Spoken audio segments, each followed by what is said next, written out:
So today we had one of the first over-the-air patches that are planned for this month. They're going to test it out, see how it shakes up the meta, see how it shakes up the game by just doing small tweaks. Now, an over-the-air patch is just a patch that doesn't require a full client update. And so it's a little bit easier for them to ship it. It doesn't have to be as big to be able to push it for the players. And so we're going to see some buffs, some nerfs, some small tweaks to try to continue to shake up the metagame. And this time we had some, in my opinion, some pretty good ones. We had a Dazzler that went from a 4-2 to a 4-4. I think this helps stabilize her a little bit and give her that just little bit of extra edge to kind of outpace her RNG elements. We had Lizard that went from a 2-5 to a 2-5, but his ongoing, or it's ongoing, if the opponent caps out the other lane, -3 power, it went to -4 power instead. So if all of the conditions are met, you're playing a 2-cost 1 power, which is a risk that I think it's still going to see play because it does grab you that early initiative, that early priority to make sure that your cards trigger first. And then we also saw Sandman. Sandman went from a 5-5 to a 5-3, which I think is a pretty impactful change. Losing 2 points, especially on a deck that only can play 1 card per turn for the majority of the game, I'm looking at you, Electro Ramp Sandman, is a pretty big impact. I think with that, we'll see a drop-off of Electro Ramp decks in the very near future. And then lastly, we had Enchantress. Enchantress has always been a 4-4 since the beta launched, and now she is a 4-6. So she gets a little bit more oomph, a little bit more impact, because it's a little bit harder to set her up than Shang-Chi, I imagine. And so now to right-size that and make it feel a little bit better whenever you don't hit one of their big ongoing cards, you get a little bit more power at the same time. So I think of these, the most impactful one is going to be the Enchantress one. We're seeing a lot of Patriot, a lot of ongoing. The last, I think, 3 deck builds that I did, 3 or 4 deck builds, look back on my videos, the last 2 or 3 or 4 videos, all featured an Enchantress, and all operate very, very well. So if you want to explore the Enchantress change, check those out after this video. But as far as today's video, we're going to be doing a Shanna Dazzler Flood. It's a Khazar Zoo Flood deck. Now, I've seen a big drop-off of Killmonger recently just because it doesn't have as much impact. And so we're able to get away with not protecting some of our 1-cost cards. Now, with this deck, we do have a pretty explosive potential for that last turn in the Shanna, the Squirrel Girl. If we also have Zabu on the board, then we could do Shanna, Squirrel Girl, we could do Demon plus Ant-Man. We could do a pretty big flood on that last turn if all of the conditions are met in the right order to surprise them with how much burst potential we have. And then we could also set up a surprise Dazzler. If we don't have Shanna and we're just doing the Dazzler and Squirrel Girl, we have the ability to kind of hold those and burst it onto the board on that last turn to get a really big impactful play in one lane, and you're still supporting the other ones with your squirrels. And so overall, you're not going to believe me, but I had above a 70% win rate over 25 to 30 games. I like to test out at minimum each deck about 25 games to 30 games, if not more. And over the course of the 25 to 30 games with this deck, we maintained a 70% win rate, which is insane. Insane. We did go up against some just like kind of crazy experimental builds, which I think does feed into it as people are testing out the over-the-air changes and they're grasping at like what's powerful, what's not powerful anymore. We're seeing a lot more experimentation right now, but I think this will level out. But I do think it is a core, solid, good deck just in general. I do think it has some pretty impactful potential. Now, if you see a Galactus, you might notice there's no Galactus counters to this. If you identify that it's a Galactus deck and they snap, run. Get out of there. Don't even try to test it. Just leave. If you're seeing a lot of Galactus, this is probably not the deck to experiment with. But for me, I have seen a drop-off of Galactus. I've seen an increase in Patriot, an increase in Hawk, an increase in just a variety of other decks. But I have seen Galactus drop off just a bit. Now, if that's not the same for you, then definitely explore a couple of my last few decks. All of those should work pretty decently into Galactus. And with the kind of brief deck explanation out of the way, we got a little sidetracked with the over-the-air patches and over-the-air updates. We are going to go ahead and jump over into a couple of games. I hope you guys enjoy. All right, so first up we have Lone Star. The first location is the Crimson Cosmos, which is it's okay. It's not terrible for us. It's like we can play right now we can play Shanna, Blue Marvel, Dazzler. We can play several cards there. It's just if we end up going with the Zabu, then it becomes an issue. So they're running a Yondu. This deck doesn't have anything to counter the good old Galactus. Ah, we're galactose intolerant. So this is probably one of those decks where we retreat out for one. Wow. Maria Hill gave us Hood. Okay. I was going to say which is awful, but it's showing up for us now. All right, let's do the Hood to the right. We're going to do M'Baku into mid. We already have a couple of our flood cards, and we're just going to kind of wing it. The Yondu is wild. To see a Yondu outside of a Destroy, outside of a Galactus. I know that Binks yesterday was running a fake Galactus deck. I don't know exactly what it looked like. I would imagine it had Yondu though. All right, let's go. We're gonna dazzle him a little bit. We're gonna hit him with the Razzle Dazzle. We're gonna play Dazzler to the left. We have Shanna for some explosive plays. The Ghost. What kind of deck? Post over the air patch is some wildness. I don't know any of these decks. Like, I can't identify a single piece of it. All right, let's do, we're gonna do Ant-Man to the right on the last turn. We're not gonna be able to fill all the locations, so this is more so bait than anything. I guess we could flood this one. The next turn, Shanna, that'd be one here, one extra here. I don't think it's worth it though. I think instead we're gonna compete for Murder World. And we'll go from there. Now, if we drew the Squirrel Girl, there's a very good chance that we could cap out all of the locations, but that's a 1 out of 5. Actually, no, that's 1 out of 6? That's 1 out of really bad. That's not good chances. So there's going to be an extra one here, an extra one here. Let's do this. This is an extra 10. I think we bait them into thinking we're going to cap out the Murder World location, and then we just play for mid instead. That's what we're going to hope for. I don't know. It really depends on what Shanna generates here. Okay, Titania is huge. Nightcrawler is great. And then Yondu is fantastic. All phenomenal. So we win. We should win mid. Do we win right as well? No, the Spectrum. Ooh, that's close. Okay, we do still pull out mid by 2. Wow. These games post patch, post like over the air patch, so not a big official patch, are wild. Let's go ahead and take the 2 cubes. We'll jump over into the next one. Now, if you watched my last video, you know that I said if you're facing a lot of Galactus, tech in those cards. We're not facing a lot of Galactus. If we were, then this deck wouldn't work very well. We would have to retreat out for 1. Even then, it's just 1 cube losses. As long as you're winning the majority of your other games, you should be relatively fine. Now, if Killmonger, I haven't seen much Killmonger. If we start seeing like a Sarah tech deck, kind of crop back up now that Enchantress is a little bit stronger, actually quite a bit stronger. She went from 4 to 6, which is a huge leap. Then this deck doesn't do great either. So if you're seeing a lot of Killmonger, definitely shy away from this deck. But if you're seeing some experimentation, a variety of different decks, then this one can do pretty decently for you. Ooh, we get Debris to help us cap out all locations. We also have Master Mold if we want to completely clog their hand some more. I think we go Debris instead. The new Lizard is now a 1 power card once we cap out this location, and so it's only going to be a 2 cost 1 power that they have in mid. Ooh, the Electro. So I wonder if they're still trying to do the Sandman ramp. The Sandman ramp lost a lot of its potency, both in the Lizard and in the Sandman himself.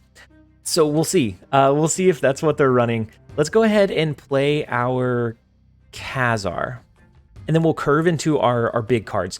If they happen to play Sandman, we have enough cards on the board that I think we could be okay. But it just really depends on what the rest of their in-game looks like. So it is the 5-3. It is the Sandman deck. Let's see if it still holds up. Let's see if it has.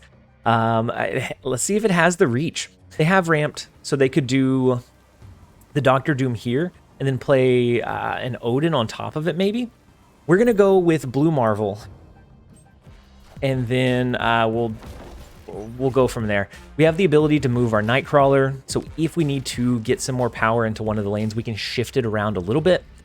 Oh my gosh. We top deck Shanna, which is beautiful. As long as they don't have some kind of strange like Killmonger or something like that, we get we get some insane value here. We're gonna maybe push more than the 5 that they're spreading across the across the board. Let's go ahead and lock in our Shanna. We're of course our Dazzler. We're not gonna completely cap out the locations, but this has a good chance. Okay, so Uatu in the left lane will help us be in the lead by 7. Bast in mid, which does get buffed up to to 3. They have double Magneto. Oh no, do they win? Oh no, I got a little bit too excited, a little too cheeky, and they beat us. They beat us with the Arnold Zola play. Well, it is what it is. Man, now I feel bad for laughing so hard. I mean, it's gonna happen sometimes. We didn't get in. I mean, we didn't get terrible cards, but there are a lot of cards that would have been a little bit more impactful. So we could have gotten Zero, Blade, Titania, Ebony Maw, but we could have also gotten something like Sunspot, which I guess would have absorbed the extra, so it would have been fine there as well. It could have been better. Bast could have easily been that difference maker. Same thing with like an Ebony Maw. But that is the risk that you take with Shanna. It is only 2 cubes. Let's go ahead and take the humble 2 cube loss. We'll jump over into the next one. All right, next up we have Gex, and the first location is District X. It's unfortunate. You never want to see it. It's never what you want to see. But Quinjet, however, Quinjet is phenomenal. We're gonna go ahead and prioritize playing Zabu. I think we play Quinjet next turn. It depends if we draw something we can play. If we can play something with, ooh, that is interesting. So they snap on us. What? No, we're gonna snap back. We win with the Zabu. Next turn we can do a Shanna plus a Quinjet. We can absolutely dominate this lane. We're also gonna put a 1 cost here and here, and they could have a Hawk deck. They could change this right lane, but I just don't see us losing. Ebony Maw is big. Ebony Maw is really, really big. Do we get something? We probably don't get something that is more than 3 here, right? So instead of just asserting our dominance in the Lizard lane, I think we need to do this. We're going to play the Quinjet. That will put us up to a tie. Whatever Shanna pushes that way should allow us to win. The keyword being should. There's always a chance she sends us the hood or, or something terrible. But that is the risk we're willing to take with Shanna. We're going to risk the 8 cubes on the line. Here we go. Let's see. Oh, Rhino. Wow. So they changed the middle location. Wild. I guess they were very, very confident in what they had and what they could play. And this is the one occasion where Snowguard, you actually get to see her base skin. We do grab the 8 cubes from the cheeky Rhino play. What a weird game. We'll take 8 cubes where we can get them anytime we can. Let's go ahead and jump over into the next one. All right, next up we have Flag This Ship. The first location turns into the Vault, which is not terrible for us. We have several ways to get additional things into that lane after the fact. So our Squirrel Girl, our Shanna, we can push increased power. We can move our Nightcrawler over. We can buff things up with our Khazar and our Blue Marvel. And they snapped on turn 1. What do they have? What are they running? Ooh, the Korg is big. That means they probably have Hawk in their hand already. But Astrodim makes sure that their Hawk stays right in the middle. It's not going to veer to the left, to the right. It is going to be stuck there. Unless they cap this one out early, is the only way that changes. Murder World in the far right. We could do this. We could try Dazzler here, but it's going to get yanked into mid after this turn. Let's do this. We're gonna do. I went back and forth for a while. We're gonna do Human Torch in the left. The Shanna would be the ideal way to get an extra card there, but backup plan, we have Squirrel Girl in hand to help us fill that one up. So we're probably just gonna end up playing like Dazzler into mid instead. We could do Zabu. Zabu to make our Dazzler and Shanna and Khazar a bit cheaper, so that we can get them out onto the board a little bit more easily on the last turn. So as is, it's going to be 4, and then something like 5, and then 1, 2, 3. All right, let's go. We're going to do something. We're going to do Zabu and Squirrel Girl. We're really going to lean in on the fact that they probably don't have a Killmonger. Now, they could. I've seen some Zabu Korg decks that definitely do. I'm just hoping that they don't. And we actually had one more turn to play over here. We could have played Blue Marvel. Oof. That is a mistake on our end. Let's go ahead and play the Blue Marvel. Let's hope that this is not the counter-heavy version. So the Devil Dino, wow, the Devil Dino does stay over there, which is impressive. They went really heavy into it. Now they could have a Mystique. Can we ever beat Mystique? I don't know. We can cap out all of the locations. I don't think we beat. I don't think we beat them in the other 2 lanes. We're already well past infinite, and I'm curious. I want to see this one play out. I want to see if Dazzler is going to be able to do what she needs to do. I don't think it is going to be enough though, and so we get the big Dazzler bonus, but they do copy Devil Dino with Mystique in mid, and then Agent Coulson. No way! Oh, okay. Wait, do we win? That was so back and forth. I was excited, and then I was sad, and now I'm excited again.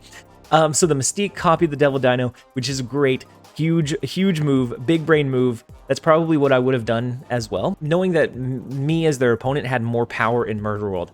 And then the Agent Coulson bumped up the Mystique just enough. It bumped it up by 4, and it gave me a mini heart attack, but we were able to win the tiebreaker. Wow.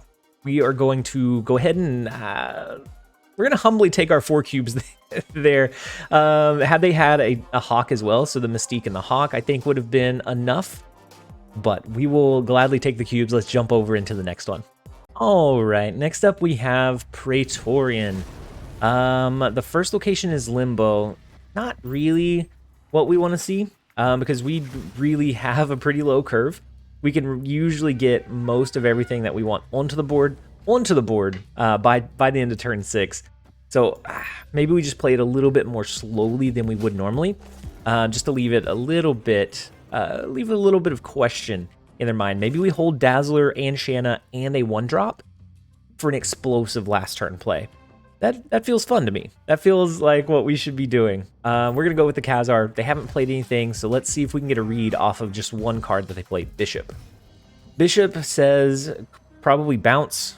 Could be a Hitmonkey deck. Now that a Sandman deck is much less impactful, I anticipate that we see a lot less of them. So maybe Hitmonkey makes a return, makes a comeback. It could also be a Mr. Negative. Oh, wait. My analysis is it means nothing. This came from the camp, so we still have no idea what kind of cards they're running. Let's go ahead and do, we're going to do Punisher and Nightcrawler. We're going to save our Dazzler because we are going to be able to do that plus Squirrel Girl on the last turn. And so I want that 6 to 11 power, depending on if we have Blue Marvel down. I want it to be a surprise. So they do have Zabu. Oof. All right. Okay, I'm just going to play M'Baku here. We're going to leave our options open. We have a spot in all, 2 spots in all 3 lanes. Debris, oh my gosh, we only have 1 spot in 2 lanes. So they did the Debris and the Loot Cage. This is a hazmat build. Oh no, that's not great for us. How do we ever recover from this? Dazzler, if they do Absorbing Man here, we're in a lot of trouble.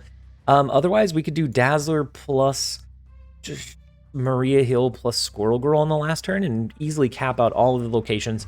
So we're just gonna pass here. We might also be able to do Dazzler, Shang-Chi, and oh, the Enchantress is mean, my friend.